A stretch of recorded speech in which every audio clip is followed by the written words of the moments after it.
we are making lasagna. As we're continuing our Italian unit, we're going to make lasagna. I have already boiled the noodles, as you saw in the preview of the video, and I've already got the sauce ready to go. It has sausage and hamburger meat.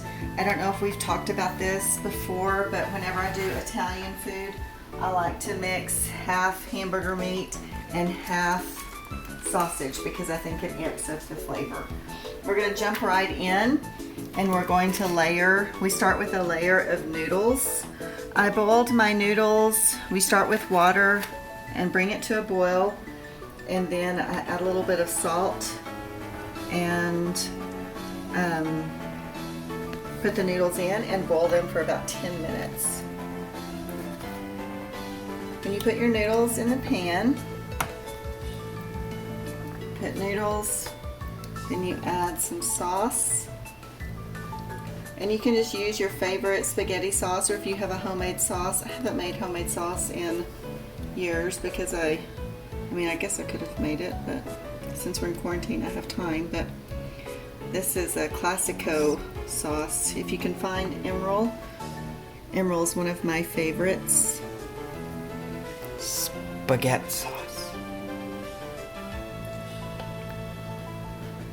Now she's adding chunky disgustingness. Cottage cheese.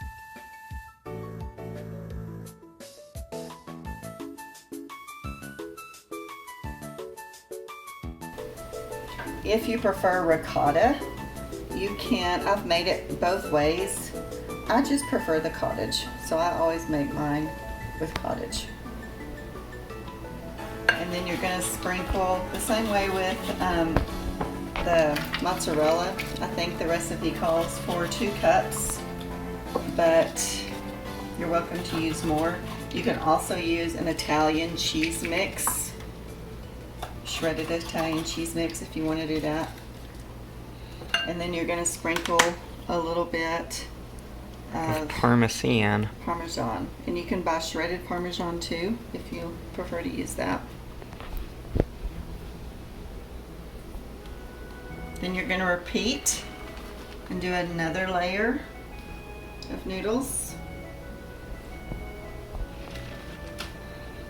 I put my noodles on wax paper when I pulled them out of the boiling water so they could cool. You need to make sure you leave enough sauce to put on top because you're going to put another layer after this. But you're going to use about half of the cottage cheese on the 2 layers because you don't put cottage cheese on the top layer.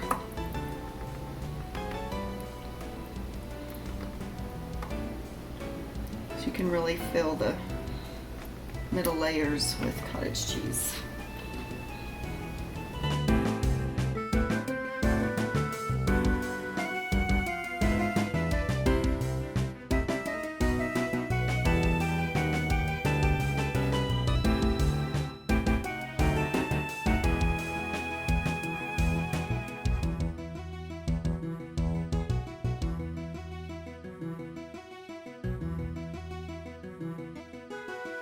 Cheesier the better, in my opinion. I always boil a little extra, a few extra noodles in case I have some tear up, and you'll see in my pan I had some tear up, so I'm glad I did. You really only need 9 noodles, and I had a few that tore up. So I'm just going to dump the rest of this on top.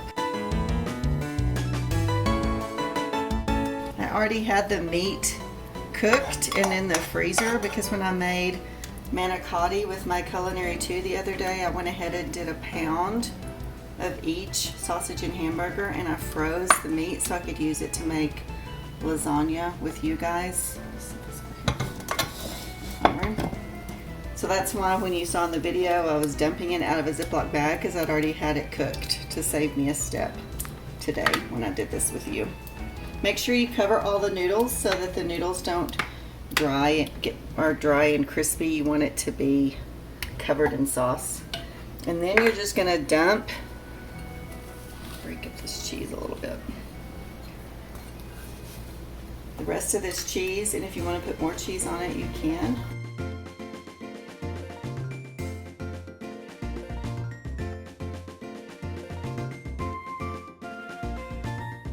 I buy a big bag of cheese from Sam's and keep it in the freezer because we use a lot of cheese in this house. So that's why my cheese is kind of frozen because I keep it in the freezer.